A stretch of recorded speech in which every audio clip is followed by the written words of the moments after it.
Friday. So Friday is the critical day to get everything in. My job this morning is also to keep time, so we're gonna keep a pretty strict schedule. We're finished here at 9:30.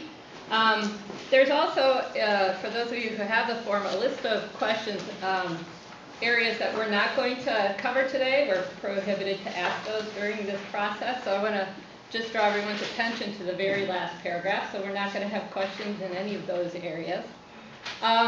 There also may be some questions that are probably more appropriate for school board members. And again, that's not the purpose of this forum. This forum is really to get to know our candidates, and so I'm going to defer those questions till after the meeting as well. We're also videotaping this. This is something to try and allow more people to see what's going on and have greater access to it, so just be aware of that. Okay, and without further ado, I'd like to introduce our first candidate, Martin Lexmond. Martin is currently the superintendent of the Kohler Public Schools and principal of the high school. Prior to that, he was director of curriculum and instruction and director of the Department of School Innovation for MPS. And he's also taught in the Denver Public Schools as a curriculum specialist. So I'm going to ask Martin to begin by giving us a little bit more of an introduction, and then we'll open it up to questions. Okay. Great. So first of all, thank you for sharing some of your time with this process today. I think having community engagement in this decision is very helpful for the board, and so I just really want to respect your time and let you know I appreciate that. I also love that there's some young people in the room. I think that is also a really good sign of a healthy process, so you should be proud of that. You don't see that everywhere. So I want to fill in a little bit of that. So a little bit more of my background. I grew up in Upper Michigan, right? So I'm from Ishpeming, Michigan. That's where my parents live. But a child of immigrant parents. And so when you grow up in a Dutch family in Upper Michigan, you can, if you know anything about Upper Michigan, just start filling in the blanks, right? And so there's a couple of you that are, there's always somebody that smiles when I kind of share that. So you can ask him kind of what that might mean when you grow up as a Youper. Through 8th grade, then I went to high school in Wisconsin. I went to St. Lawrence Seminary outside of Mount Calvary, so it's near Fond du Lac. And then to Milwaukee for school, so Marty University, UW Milwaukee for undergrad and master's degree, and right now at Cardinal Stritch, desperately attempting to finish my dissertation. The coursework is completed and I'm in chapter 4, so writing. In terms of my professional career, I started teaching in Milwaukee Public Schools. I taught in Art Division in Vincent High School, so I've taught in large urban schools. I was also later an assistant principal at Vincent, so I went back and forth to Vincent a couple times. There's a couple pieces kind of that weren't in what was shared. I went from teaching to being a mentor for young people that were going into an alternative teacher certification program. So I did 3 years of teacher mentoring and development, and that was a program that was with Lakeland College, Alverno, and Marquette. And that's where I learned a lot about middle school. And I'll be honest that when I first took the job, coming out of a high school teaching position, and I was going to work with my first teacher that had 6th graders, and I had somehow shaped in my head that 6th graders were going to be like short 9th graders. And academically and developmentally, that's completely wrong. And it wasn't until I had 3 years to really come to understand the differences, the dynamics, and the wonderful opportunities in middle schools. And so really learned to appreciate middle schools through that opportunity. I went from there to the I went from there to Denver Public Schools. That was an opportunity just through, when you have friends and networks and those kind of things, and they had an opening. And part of what I've enjoyed in my career is an opportunity to work in different districts. I always envisioned myself working in different settings. I like the opportunities to learn and grow.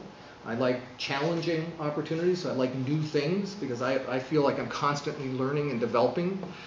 So that was important to me in some of these changes. So Denver was an opportunity. I was there for 3 years and 3 superintendents. So there was a lot of change. And although I liked it, and the superintendent they hired when I decided that it was time to move on, I liked a great deal. What they asked me to do, I just wasn't interested in, and decided to come back to Milwaukee, go to school. So that's when I started at Cardinal Stritch. Then I was an assistant principal at Vincent. I was there for a year when a new superintendent in Milwaukee was hired, so it was Bill Andrikopoulos. I didn't really know Bill. He started asking around who knows about small learning community work, who's done a lot of professional learning community work, and my name must have come up a couple times, and he came to see me, and a week later I was on his team at central office in Milwaukee. And there was the high school redesign initiative. That was the Bill and Melinda Gates Foundation funds that came in, along with a number of other grants. And so in that work in Milwaukee, I wrote a lot of grants. I learned a lot about what makes a good grant, and we did pretty well in those 7 years. We brought about $40 million into that work. And so Bill and Melinda Gates were very generous in that. Probably about half of that came from directly from that foundation. That work launched a whole bunch of small high schools, some of which are still there and are doing very well. Ronald Reagan was part of that work. So I learned a great deal about high-performing schools and international baccalaureate programs. And also really unique learning environments. So the kind of things that engage kids that a traditional route that most of us came through in terms of middle and high school. What kids need today, I think, differs from that quite a bit. And so project-based schools that start using online learning or blended learning, where part of the experience is face-to-face with your teacher, part of the experience is I can run it through my iPad. So some of those kind of models I learned a great deal and helped launch. And when the superintendent there retired, I decided, let me look around. I think it was a moment for me to think again about what's the next step, and I wanted to move from I had spent all my time in large urban, and I thought I'm going to look at very different experiences and put my name out in a couple very small districts, and ended up in Kohler. And I'll be honest with you, when the board president called me and said, we really want you to come to Kohler, I almost said, really? I had to stop myself on the phone. And it's been a great fit for me. I really like being in Kohler schools, but I've always watched Shorewood. And I don't know if how familiar you are. A number of years ago, I applied for the high school principalship here.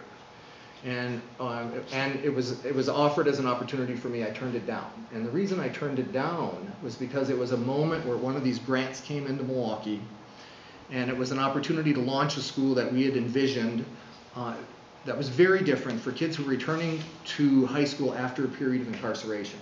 So a very different model. And the timing of it was such that I always wanted to be a principal. I went from assistant principal to director at central office. And there was a piece of, and you don't need to be a principal to kind of work through an education career. I needed to be a principal. And so that was part of what attracted me to Kohler. And why I was interested in Shorewood. And I felt in that moment with Shorewood, a very clear match for me, both in terms of just the energy of the place, the commitment of parents, the culture of high expectations. I thought this is exactly right. But I also had a great opportunity and felt a responsibility to this idea that we had launched in Milwaukee. And so I turned down the Shorewood position, ended up doing some really interesting work for kids in Milwaukee. Transition High School, I would encourage you to go visit. Just Google it. Just go to their website to try to understand how you build these very different learning environments, and that can be transformative for young people. So that was kind of my history up until today, and the reason I'm back is because Shorewood's always been of interest to me. And I was surprised when I saw Blaine retired, and I thought, oh, this is really bad timing again. It's 2 years in, we've done really great work in Kohler, but I had to try to see if there was still a match, and again, an opportunity to serve in a new place. It's a challenging place. It's a place for me to learn and grow. So that kind of fills in kind of my experience. You get a little bit of personal background and a whole lot of professional background. So hopefully that helps at least get to know me a little bit more. Great, thank you.